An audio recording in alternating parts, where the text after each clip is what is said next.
Hello students, now I am again with you with another important topic of business laws. The part of unit 3rd topic is Indian Partnership Act. Subtopic is today we discuss with you the minors admitted to benefits of partnership, rights of minors and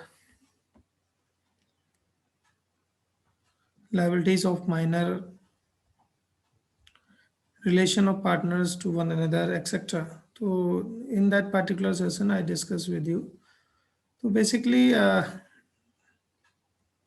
minor admitted to benefits of partnership. So, in view of Section 11 of Indian Contract Act 1872 and the decision of Privy Council of Mohri Bibi and Dharmo Das Ghosh, तो ये एक case हुआ था उसके against अगर हम देखें तो ये Indian act 114 minors agreement is altogether void and unenforceable. An agreement is an essential ingredient in a partnership. Agreement जो होता है एक इनिशियल असेंशियल इंग्रेडिएंट होता है, बिना एग्रीमेंट के कोई भी पार्टनरशिप नहीं होती है, ये आपको ध्यान रखना है. It follows that a minor can not enter into agreement of A partnership. ये आपको ध्यान रखना है कि माइनर को अपने आप कोई भी पार्टनरशिप एग्रीमेंट में एंटर नहीं कर सकता है. On the same principle minor can not clothed with all the rights and obligations of full fledged partners through the guardian. लेकिन इसी प्रिंसिपल के साथ हम देखें तो minor can not be clothed with the all rights. Minor को ना तो राइट्स होते हैं ना ही उसकी ऑब्लिगेशंस होती हैं. And full flash partner through the guardians होता है. तो section 5 states that the relations of partnership arises from the contract. जो भी रिलेशनशिप है वो पार्टनरशिप के कॉन्ट्रैक्ट के अकॉर्डिंग ही क्रिएट होते हैं. The minor is in competent to contract and therefore the partnership cannot come into existence if the parties to a contract or partnership consist of one major or one minor. तो ये देखना पड़ेगा कि minor is incompetent to contract. Minor जो है incompetent होता है, contract के लिए में एंटर नहीं कर सकता है. Therefore partnership can not be come into existence. इसलिए पार्टनरशिप भी एग्जिस्ट नहीं कर सकती है if the parties to a contract और partnership contract consist of one major and one minor. So the only provision of that section 30 makes is that with the consent of all partners of the time being, a minor can be admitted into benefits of partners. तो केवल जो section 30 है partnership act का वो ये consist करता है कि कोई भी अगर माइनर को एंटर कराना है तो सभी पार्टनर्स की कंसर्न इसमें होनी चाहिए, सभी पार्टनर्स की सहमति होगी. और जो पार्टनर होगा माइनर वो केवल बेनिफिट्स जो है पार्टनरशिप के ले सकता है, बिजनेस के ले सकता है. उसके कोई राइट्स, ड्यूटीज और ऑब्लिगेशंस नहीं होंगी. तो which a minor is going to be admitted. तो फिर उस माइनर को एडमिट किया जा सकता है, उस माइनर को अपने बिजनेस में एंटर कराया जा सकता है एज ए पार्टनर.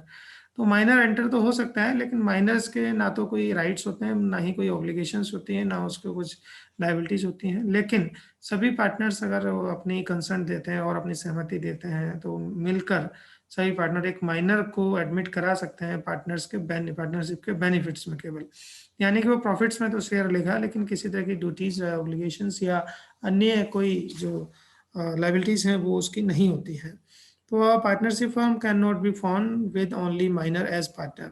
लेकिन कोई भी पार्टनरशिप फर्म केवल एक माइनर को लेकर, पार्टनर के रूप में माइनर को लेकर फॉर्म नहीं की जा सकती है.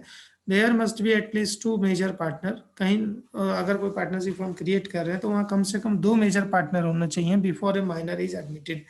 जब हम एक माइनर को एडमिट करेंगे तो अगर माइनर को हम अपने पार्टनरशिप में एडमिट कर रहे हैं तो कहीं ना कहीं हमें 2 मेजर पार्टनर भी पहले से होने चाहिए. only minor only admitted to the partnership only in the benefits only.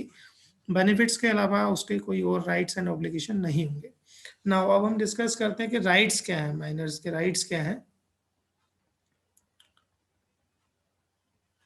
Rights of minors की अगर हम बात करें तो he is entitle to his agreed share and can inspect books of accounts of the firm. Section 30 subsection 2. He can bring a suit for account and his shares when he intends to shave his connections with the firm. But not otherwise section 40 subsection 2 में ही कहा गया। तो दो बातें यहाँ पर आती हैं, he is entitled to his agreed share and can inspect book और अकाउंट ऑफ द फर्म। तो सेक्शन 30 सबसेक्शन 2 में ये कहा गया है कि कोई भी माइनर जो है वो अकाउंट की बुक्स को इंस्पेक्ट कर सकता है, और शेयर्स में अगर वो एग्रीड करता है इस एग्रीड शेयर्स, तो कहीं ना कहीं माइनर को राइट है कि वो अकाउंट की बुक्स को, अगर if he has the knowledge about and the accounting and other things, so he is having the rights to inspect the books of accounts of the firm. But section 30 subsection 4 में ये कहा गया है कि he can bring a suit for account and his share when he intends to sever his connections with the firm। अगर वो firm के साथ अपने कनेक्शंस को प्रेजेंट करता है तो वो कहीं ना कहीं अकाउंट्स की जानकारी के लिए, शेयर के लिए अपना जो है शूट कर सकता है, अगेंस्ट जा सकता है कोर्ट में फर्म के अगेंस्ट, बट नॉट अदरवाइज। लेकिन इसके अलावा कुछ नहीं होना चाहिए। A minor who was admitted to the benefits during his minority within 6 months of his attaining the age of majority, or when he comes to know of his being so admitted, whichever date is later। तो minor has admitted to the benefits during his minority। Minor को केवल तभी ये benefits मिलेंगे जब वो minorities की age में होगा within 6 months of the his attending the age of maturity. और मैच्योरिटी की अगर उसको गेट कर लेता है तो उसके 6 मंथ्स के अंदर अंदर उसको सारी चीज़ें जो है उसके राइट्स जो हैं फिर चेंज हो जाते हैं। He has to elect whether he wants to be become a partner. तो फिर उसको ये इलेक्ट करना पड़ेगा, अपने आप को जांचना पड़ेगा कि वो पार्टनर के रूप में रहना चाहता है या नहीं रहना चाहता है। whatsoever his connection with the firm, and he may give public notice to his elections to continue or repudiate, है ना। तो फिर उसको पब्लिक को भी नोटिस देना पड़ेगा कि वो इलेक्टेड रहना चाहता है, कंटिन्यू रहना चाहता है पार्टनर के रूप में, but he is fail to give any public notice within the period stated above, he will be deemed to be have elected to become a partner. और अगर वो इस तरह का नोटिस अगर वो नहीं दे पाता है, if he is failed to give any kind of public notice within the period of stated above, he will be deemed to have elected to partner become a partner in the। तो deemed partner के रूप में, या हम वो भी इसको section 30 subsection 35 में कहा गया है कि पहली चीज है कि कोई पार्टनर जो माइनर पार्टनर है वो अगर एडमिट है और ऑलरेडी, और फिर कुछ समय बाद वो मेजोरिटी में आ जाता है, तो with in 6 month of getting the majority उसको अपनी एडमिटेड जो कंडीशन है उसको चेंज करना होगा, और उसकी इंफॉर्मेशन जो है वो पब्लिक को देनी होगी। अगर वो चाहता है कि मैं पार्टनर के रूप में रहूं फर्म में, तो उसकी जानकारी उसको देनी पड़ेगी। अगर वो नहीं करता है ऐसा, if he is fail to give any public notice, then within that period तो he will be deemed to have elected become a partner. तो वो डीम्ड पार्टनर के रूप में सेक्शन 30 सब सेक्शन 32(5) में आ जाता है। उसके बाद हम बात करेंगे लायबिलिटीज ऑफ पार्टनर माइनर की। क्या क्या लायबिलिटीज होती हैं माइनर की यहाँ पर। तो basically his share in liability, पहली है his share in liability. A minor partner's liability is confined only to the extent of his share in the firm. Generally जो माइनर है उसकी जो लायबिलिटीज हैं वो केवल उसके शेयर इन द फर्म तक ही लिमिटेड हो सकती हैं। सेक्शन 30 सब सेक्शन 3 में ये प्रोवाइड्स किया गया है कि that minor share is liable for act of the firm. तो कोई भी एक्ट अगर उसके द्वारा किया जाता है तो वो केवल उस पार्टिकुलर शेयर्स के हिसाब से ही वो लायबल होगा, but he minor is not personally liable in such. लेकिन कोई भी माइनर जो है पर्सनली लायबल नहीं होगा। then he is neither personally liable nor in his private estate liable for the act of the firm। तो ना तो कोई माइनर पर्सनली लायबल होगा, ना ही कोई उसकी पर्सनल असेट्स या प्रॉपर्टी जो है लायबल होगी इस पार्टिकुलर किसी भी एक्ट के लिए जो भी फर्म करती है। तो ये सेक्शन 30 सब सेक्शन 3 में कहा गया है। सेकेंड थिंग इस क्या है, पर्सनल लायबिलिटीज क्या होती हैं उसकी। तो where a minor on attaining the majority elects to become a partner and he becomes personally liable as other partner to the third parties for all act of the firm done since he was admitted to the benefits of the partnership। तो personal liabilities create होती हैं जब कोई minor जो है अपनी majority को attend कर लेता है, मेजोरिटी हो जाता है यानी 18 साल से ऊपर हो जाता है, तो वो एज ए पार्टनर इलेक्ट कर लिया जाएगा, और वो चाहेगा तो बने रहेगा, नहीं चाहेगा तो नहीं बनेगा।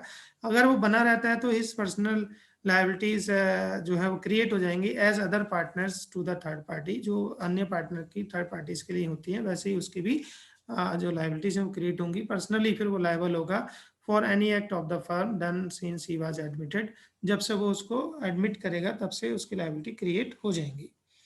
इसके बाद इलेक्शन बाय माइनर अगर हम बात करें तो जो माइनर है वो किस तरीके से इलेक्ट किया जाता है। Minor who was admitted to the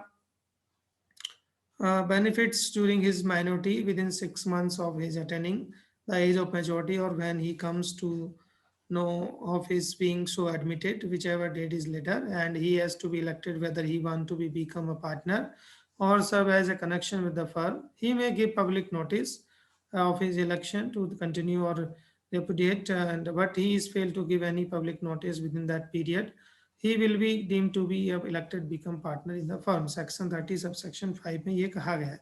तो कोई भी पार्टनर इलेक्शन बाय माइनर की अगर हम बात कर रहे हैं तो ही इज बिकम और elect to become a partner, his position will be as under. अगर वो ऐसा करता है तो क्या पोजीशन उसकी होगी, his rights and liabilities will be similar to those of a full flash partner. तो अगर वो इलेक्ट हो जाता है अपने आप को इस तरह की जब मेजोरिटी गेट कर लेता है, वो अपने आप को पार्टनर में ले पार्टनरशिप में एज ए पार्टनर एडमिट कर लेता है, तो उसकी जो राइट्स हैं और लाइबिलिटीज हैं वो भी एज सिमिलर हो जाएंगी जैसे कि बाकी और फुल फ्लैज पार्टनर्स हैं उसी टाइप से उसकी भी लाइबिलिटी होंगी। Second, he will be personally liable for all the act of the firm done since he was first admitted to the benefits of the firm. And उसकी जो personal liabilities हैं, जब पहली बार उसने माइनर के रूप में अटेंड किया था तो उसमें कोई लाइबिलिटी नहीं थी, लेकिन अगर वो मेजोर होने के बाद अगर वो पार्टनरशिप में बना रहता है, एडमिट रहता है, तो फिर वो पर्सनली लाइबल होगा सभी तरह के एक्ट के लिए जो भी फर्म के द्वारा किए जाते हैं। His share of partner profits and property remains the same as was before unless altered by agreement. उसके जितने भी शेयर ऑफ प्रॉफिट है और प्रॉपर्टी है वो सब पहले के जैसे रहेंगे जब तक कि वो अल्टर्ड बाय एग्रीमेंट चेंज नहीं होते हैं। तो ये कंडीशंस होंगी, ये कुछ उसके राइट्स होंगे यहाँ पर। ये he is elected not become a partner, अगर वो बिकम अ पार्टनर नहीं इलेक्ट किया जाता है या अपने आप को नहीं करवाता है तो his right and liability shall continue to be those of minor up to the date of his giving public notice. तो जब तक वो पब्लिक नोटिस नहीं देता है जब तक उसके जो राइट्स हैं वो एज ए माइनर बने रहेंगे। His share will not be liable for any act of the firm done after the date of the public notice. और उसका जो शेयर है शेल नॉट बी लायबल, तो उसका जो शेयर है वो भी लायबल नहीं होगा अगर वो पब्लिक नोटिस दे देता है तो उसके बाद। He is entitled to issue the partner for his share of the property and profits in the firm.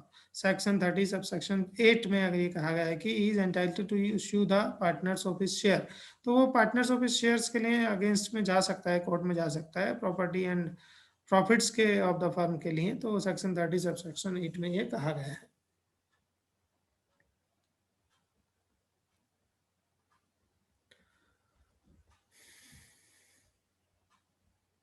इसके अलावा relations of partner to the another की अगर हम बात करें तो relations of partnership arises through an agreement between the parties, and such an agreement normally provide for the mutual rights and obligations or duties of the partners, where however partnership arises by implications or whether the articles of partnership are silent or whether they do not exist, the right and duties of partners are governed by the act। तो जो भी rights and duties and obligations होती हैं जो भी act के द्वारा दी गई हैं वो सारी जो राइट्स एंड ड्यूटीज हैं वो सब यहाँ पर आ जाएंगी। और इस तरह की राइट्स एंड ड्यूटीज के हिसाब से फिर हम देखें तो पार्टनर्स जो भी एक्ट में दिया गया है वो सब राइट्स एंड ड्यूटीज यहाँ पर आ जाती हैं। अब हम बात करते हैं राइट्स ऑफ पार्टनर्स की। Unless and otherwise agreed by the partners and following rules apply, every partner has a right to take part in the conduct and management of the business। Section 12 subsection A के according हर एक partner जो है management और business conduct करने में वो actively participate कर सकता है। Second, every partner whether active और dormant, he has a right to free access to all records, books and accounts of the business and also examine the copy of them। और section 2 sub section D में ये कहा गया है कि हर एक partner को ये राइट है, चाहे वो एक्टिव पार्टनर हो या डोरमेंट पार्टनर हो, कि वो फ्रीली एक्सेस कर सकता है सारे रिकॉर्ड्स, बुक्स ऑफ अकाउंट्स के बिजनेस के, जो भी है वो चाहे तो उनको एग्जामिन कर सकता है, चाहे तो उसकी कॉपी भी अपने पास रख सकता है। थर्ड है, every partner is entitled to share in the profit equally unless different proportions are stipulated. Section 13 sub section B में कहा गया हर एक पार्टनर को जो है प्रॉफिट इक्वली पाने का अधिकार है, जब तक कि वो प्रोपोर्शनली स्टिपुलेटेड नहीं किया गया है, जो अगर चाहे जो डीड होती है पार्टनरशिप डीड, इसके हिसाब से नहीं किया गया है, तो उसको इक्वली शेयर्स ऑफ प्रॉफिट पाने का अधिकार है।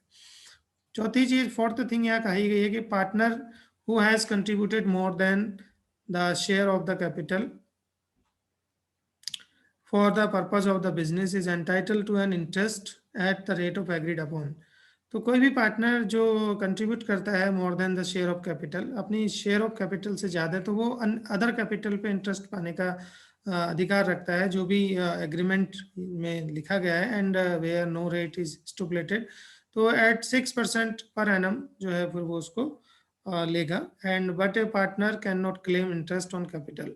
लेकिन एज ए पार्टनर वो क्लेम नहीं कर सकता है unless there is an agreement to pay it, जब तक कि कोई एग्रीमेंट ना हो। सेक्शन 13 सब सेक्शन डी में ये कहा गया है।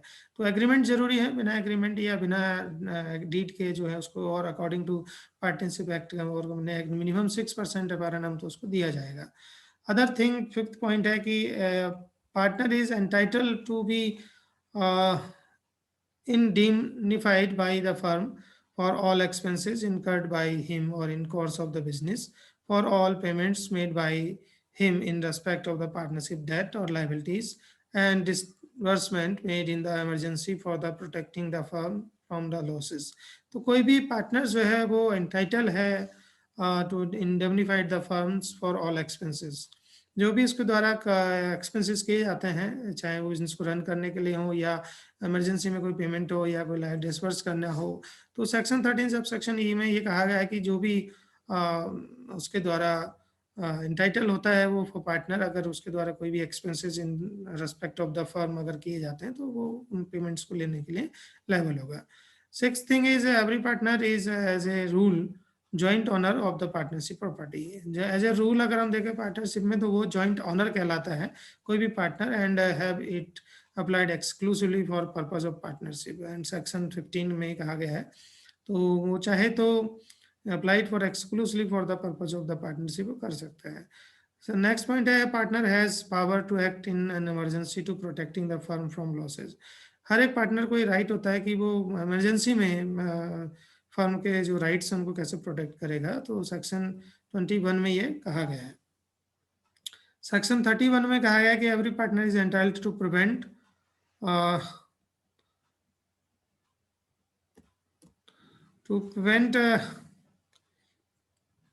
the introduction of new partner into the firm without his consent।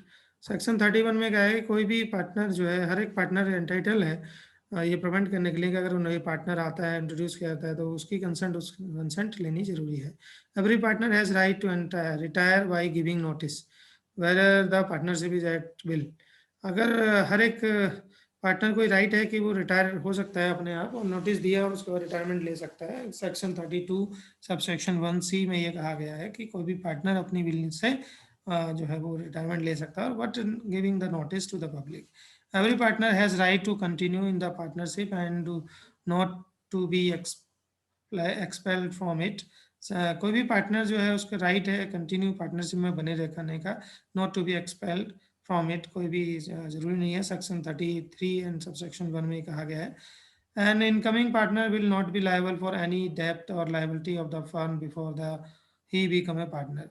कोई भी पार्टनर जो नया पार्टनर होगा, तो उसके लिए पुरानी जो भी लायबिलिटीज और डेब्ट्स हैं उसके लिए उसकी लायबिलिटी नहीं होगी। जब से वो एंटर करेगा उसी से उसकी लायबिलिटी क्रिएट होगी। सेक्शन 31 सब सेक्शन 2(1) में ये कहा गया है।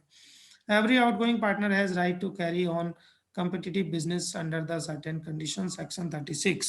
तो हर एक पार्टनर जो है जो भी बाहर जाता है, जो छोड़ के जाता है, आउटगोइंग पार्टनर होता है, has a right to carry on a competitive business under certain condition. कोई कॉम्पिटिटिव बिजनेस कर सकता है, ऐसा कोई कंडीशंस है, ऐसा नहीं कि वो नहीं कर सकता। तो इस तरह के राइट्स जो हैं वो उनको दिए गए हैं। तो these are the rights of partner, some rights I discuss with you. Now I discuss with you the duties of partner also. Duties of partners, apart from the any duties imposed by the partnership article, the following statutory duties are also implied. Every partner is bound to carry on the business of the firm to the greatest common advantage. हर एक partner को जो है common advantage के साथ काम करना होता है, और ड्यूटीज हैं उनकी कि सेक्शन 9 में दिया कि हर एक ग्रेटेस्ट कॉमन एडवांटेज के लिए जो है काम करना होता है. Every partner must be just and faithful to other partner. एक पार्टनर को जो है दूसरे पार्टनर के लिए जस्ट फेथफुल रहना पड़ेगा, उसमें ट्रस्ट करना पड़ता है. और another is partner is bound to keep and render you true and proper and correct account of partnership. तो ये भी जरूरी है कि हर एक पार्टनर जो है बाउंड रहे और true and proper and correct account of partnership को मेंटेन करके रखे. Utmost good faith between the partners is rule and one partner must not take advantage of other. तो ये जो गुड फेथ का रूल है वो सब पे लागू होता है. ऐसा नहीं कि एक पार्टनर गुड फेथ में अच्छा काम कर रहा है, दूसरे पार्टनर का जो है जड़ खोद कर दूसरे आगे को बढ़ जा रहा है. तो as an agent of the other partner, every partner is bound to be communicated full information to them. हर एक पार्टनर को एज एन एजेंट हर एक इंफॉर्मेशन एक दूसरे पार्टनर को देनी होती है. Every partner must account for any benefits derived from the partnership business without the consent of other partners, and partner must not make secret profit.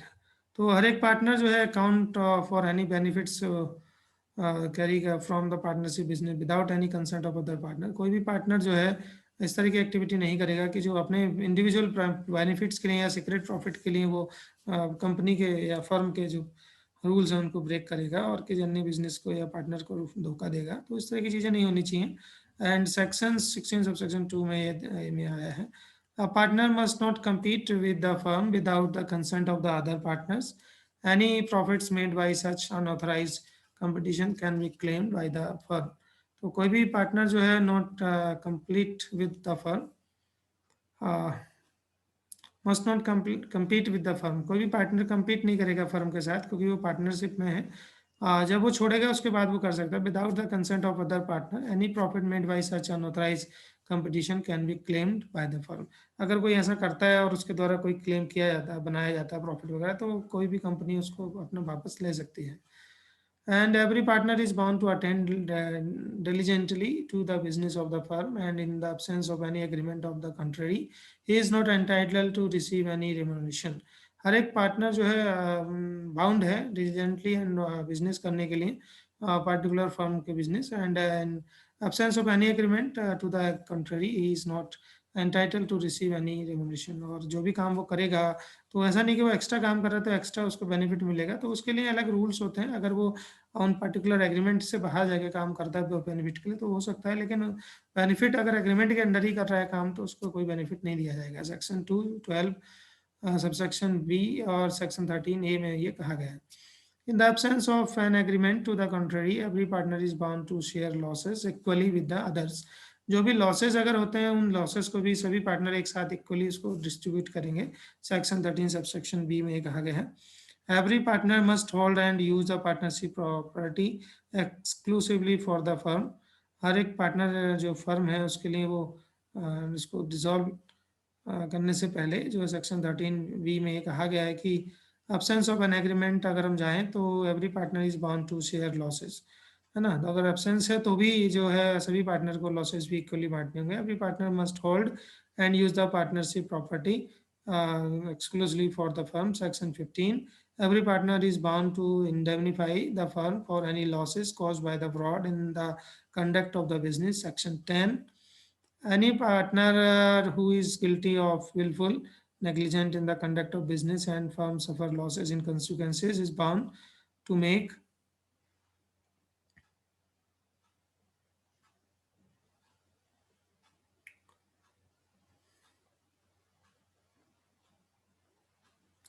and no partner can assign or transfer his partnership interest to any other persons and so as to make his partner in the business. Section 29.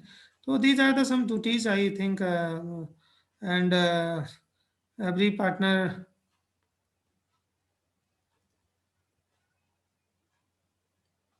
is bound to act within the scope of his actual authority, and if he is exceed his authority, he shall be compensated and the other partners of losses unless they ratify his act, etc. So I hope you understand. If you have any problem, then ask me. Thank you very much.